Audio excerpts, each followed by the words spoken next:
क्या आपने कभी सोचा है कि एक इंसान की जिंदगी में एक पल ऐसा आए जब सब कुछ उलट-पुलट हो जाए और सच्चाई सामने आने में देर न लगे? सीरियल मन अति सुंदर में आज हम एक ऐसे धमाकेदार ट्विस्ट के बारे में बात करेंगे, जहां आरती और आराधना के बीच की समानता और सच्चाई पूरी कहानी को पलट देती है। अब तक आपने देखा है कि आर्यन और मेनका दोनों बहुत घबराए हुए थे, क्योंकि उन्हें डर था कि कहीं आरती की शक्ल से आराधना की पोल न खुल जाए। आर्यन का तो यही कहना था कि माँ, मुझे तो ऐसा लगता है कि यह लड़की आराधना ही है। लेकिन मेनका उसे समझाती है और कहती है, तू पागल हो गया है। यह लड़की आराधना नहीं हो सकती, वह तो बिल्कुल अलग थी। लेकिन जैसे जैसे समय बीतता है, आरती की छानबीन शुरू हो जाती है। उसके पुराने रिकॉर्ड की जांच होती है और उसका पता चलता है। और फिर सामने आता है, आरती वाकई आराधना नहीं, बल्कि एक अलग लड़की है।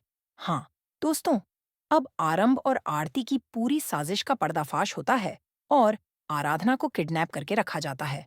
लेकिन अब आने वाले एपिसोड्स में बहुत बड़ा ट्विस्ट आने वाला है।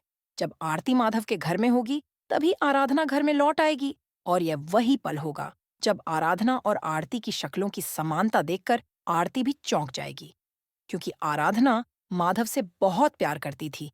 और जैसे ही आराधना घर में एंट्री लेगी, माधव उसे अपने गले लगा लेगा। इससे पहले आरती और आराधना दोनों के बीच शक्लों का फर्क समझ पाना मुश्किल हो जाएगा। और माधव आरती को आराधना समझेगा, लेकिन उसे इस बात का कोई अंदाजा नहीं होगा कि जो वह समझ रहा है वह आराधना नहीं, बल्कि आरती है। मेनका को आरती के बारे में सारी सच्चाई पता चल चुकी है और अब वह जान चुकी है कि आरंभ और आरती बचपन से एक साथ रहे हैं। आरती आराधना नहीं है। और अब मेनका के पास इस सबूत के साथ आर्यन और मेनका का खेल खत्म होने वाला है। तो अब सवाल यह उठता है कि जब आराधना की एंट्री इस घर में होगी, तो माधव के रिएक्शन के बाद क्या होगा? क्या आराधना और माधव के बीच रिश्ते में कोई दूरी आएगी या सब कुछ ठीक हो जाएगा? यह देखना बेहद रोमांचक होगा। आपके मन में क्या सवाल है? क्या आपको लगता है कि आराधना की एंट्री के बाद आरती की साजिश खत्म हो जाएगी?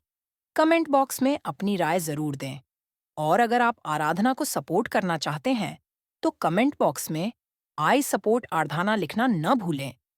और हाँ, सबसे पहले अपडेट्स पाने के लिए हमारे चैनल को लाइक करके सब्सक्राइब करें और बेल आइकन को दबाना न भूलें।